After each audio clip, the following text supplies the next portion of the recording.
The bitter cold couldn't come soon enough for the Raptor Center at the University of Minnesota.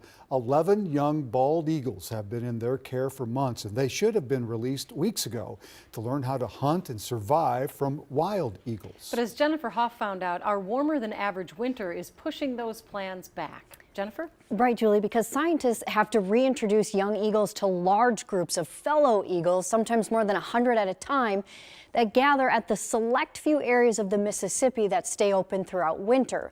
But with so much water that isn't frozen yet, the wild birds are instead fishing all across the state, making that connection between those groups impossible. At the University of Minnesota's Raptor Center, some eagles, like Lutzen, will never leave and serve instead as an ambassador. Others recover and will eventually be released. A lot of these injuries can be human-caused, like hit by cars or running into windows, but oftentimes these birds are just found on the ground, not doing well, and people know who to call. Dr. Victoria Hall says the hospital treated nearly 200 injured eagles last year. 11 of them are left, juveniles akin to that of a teenager, ready to leave rehab behind. They can get pretty darn feisty when they're feeling good, which thankfully all 11 are, but they're all pretty darn close, and we're really just waiting on the weather. Like a lot of Minnesotans, so too are the birds, the cold weather driving them to congregate at the few spots left open on the river.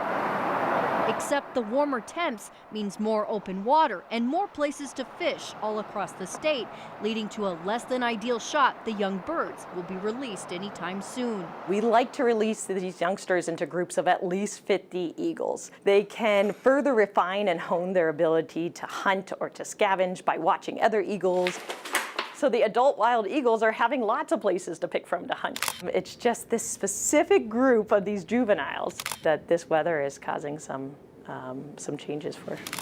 The birds may not graduate from Eagle University just yet, but scientists say they're confident the delay won't impact their development. We're very confident that these birds are going to have a fantastic second chance at life.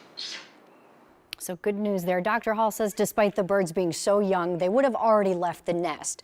And they don't typically hang out with one another unless they're raising young. To best see the birds that do winter here and spend their time here, once the river freezes, of course, is obviously down in Red Wing and Wabasha. So just another interesting angle to this wacky start to our winter, Julie. Really interesting. Thank you, Jennifer.